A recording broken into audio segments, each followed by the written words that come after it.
Welcome to Africa2U. I'm Vivian Birchall, your host. In today's episode, I will share some thoughts on planning for economic development in Africa. The continent of Africa is rich in natural resources that support the main economic activities of the individual countries.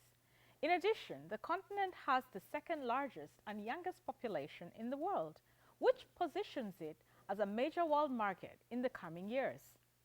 Sadly, the post-colonial era development planning at the macroeconomic level has failed to create matching economic opportunities for young populations to boost economic growth.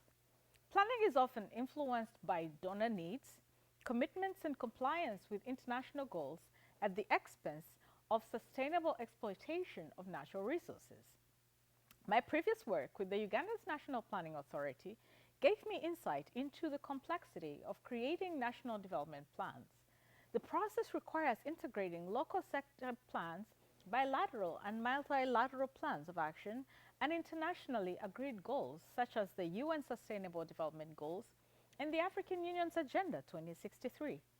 It takes effort to integrate all these actions, priorities, and goals into a single national development plan without losing sight of the salient needs of the predominantly informal sector. Trying to keep up with these rapid changes in plans and programs has in a way enticed governments to borrow from international financial institutions such as the World Bank, International Monetary Fund, and from specific developed countries.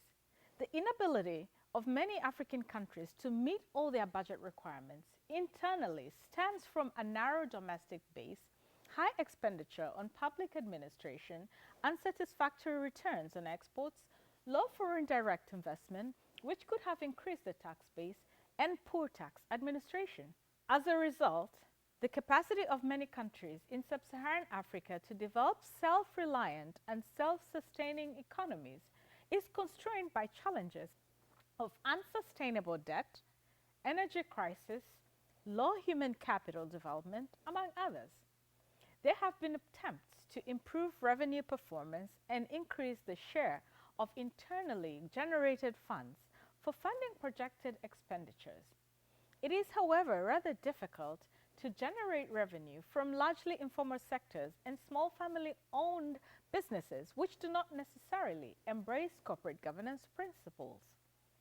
One of the ways some countries have tried to become players in the global economy is by becoming members of different regional economic blocs to improve trade. This has also not worked so well for small economies that have failed to position themselves well in the economic bloc. These countries need to identify their main resources, exploit them sustainably, and position themselves competitively in the regional and global economy. In my opinion, especially with the newly launched Continental Free Trade Area, in addition to improving the areas mentioned earlier, development planning will need to include the creation of trade corridors, improve transportation infrastructure, preserve the organic informal ecosystems, increase access to local markets to raise incomes, boost economic growth, and strategically position the continent for making its mark in the global economy. For more about Africa, her people, and how she connects with the rest of the world, visit Africa2U.org or email me at africa2u.vivian@gmail.com. You can also watch our videos on the YouTube channel. Thank you for watching Africa2U.